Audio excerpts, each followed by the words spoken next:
أعوذ بالله من الشيطان الرجيم. إن الأبرار يشربون من كأس كان مزاجها كافورا عينا يشرب بها عباد الله يفجرونها تفجيرا يوفون بالنذر ويخافون يوما كان شره مستطيرا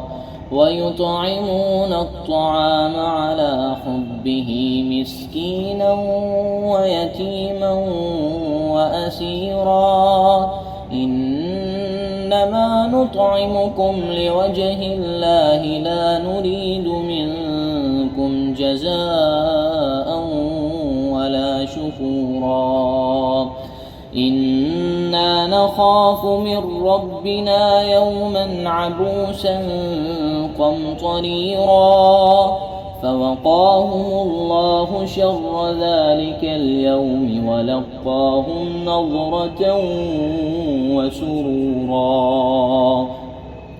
وجزاهم بما صبروا جنة وحريرا متكئين فيها على الأرائك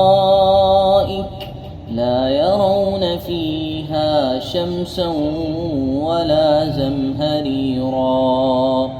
ودانية عليهم ظلالها وذللت قطوفها تذليلا.